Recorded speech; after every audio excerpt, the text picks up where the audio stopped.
Welcome back to the Money Pit. This is Mike Money, and I'm going to talk about one of my bands, Dream Theater. Not theater, Dream Theater.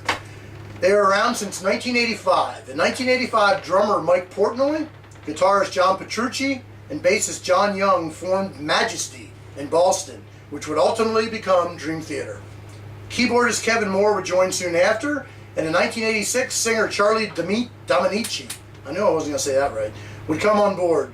Around this time, a Las Vegas group, also named Majesty, would threaten legal action.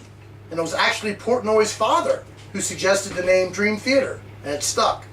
In 1989, they released When Day and Dream Unite, featuring A Fortune in Lies, Only a Matter of Time, Afterlife, and the instrumental Yitzi Jam. After the fourth live show, Dominici was let go because the band felt the limitations of his voice. Kind of interesting.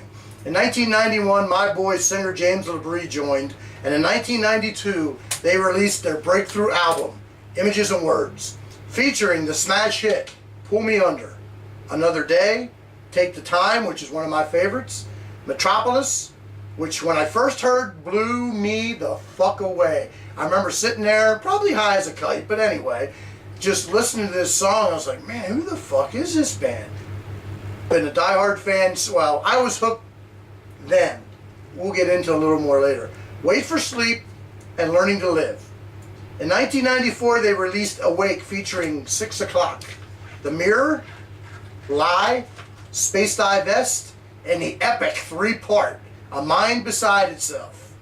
Before going on tour, Kevin Moore left the band, so they needed a replacement keyboardist. They were trying to get current keyboardist Jordan Rudess, but he opted to tour with the Dixie Dregs. It's a name you don't hear every day. So they ended up with Derek Sherinian, who was a good keyboard player, I must say. This was the first tour I saw live at Hammerjacks in Baltimore. I remember a bunch of us sitting on the bar and rocking it so hard we were waiting for the bar to collapse. I can't believe the bartender let us do that. It never did collapse, so go figure. 1995, they released the EP A Change of Seasons, which would be a favorite of Jacob's because it's a 7-part, 23-minute song. Also on the EP were covers of a variety of bands.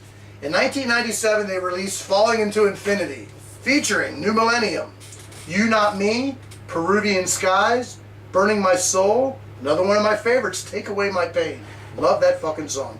And Lines in the Sand. I saw this tour at the Capitol Ballroom in Washington, D.C. with Big Wreck as the opener. Does anybody remember Big Wreck? I doubt it, but they had 2 songs they played on 105.7 for a hot second.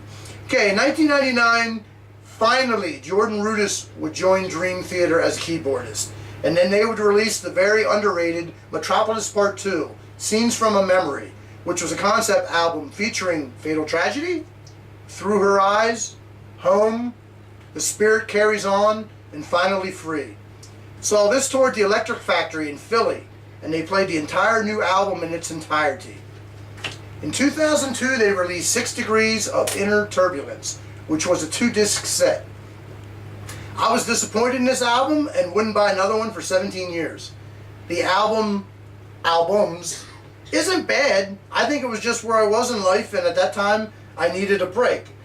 Sort of sounds like Portnoy. We'll get to that later. While writing material for the next album, Train of Thought, in 2003, they actually toured with Queensryche and Fates Warning.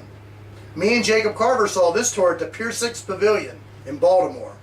What stood out for me was not the Jiffy John. What stood out for me was the final encores. All of Dream Theater and Queensryche were on stage and did Queensryche's The Real World as a duet, Peruvian Skies from Dream Theater as a duet, and then they did Won't Get Fooled Again, which is a cover of The Who. Awesome. It's just one of those things, even if you're not a fan, I told him he was seeing history. Okay, 2005, they released Octavarium. 2007, Systematic Chaos. In 2009, Black Clouds and Silver Linings.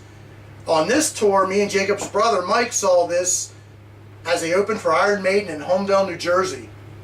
Portnoy left in 2010 needing a break from the band. He just wanted a break. He would have came back. I guess they didn't want him back. Mike Mangini would join the band then. In 2011, they released A Dramatic Turn of Events. 2013, Dream Theater. 2016, The Astonishing.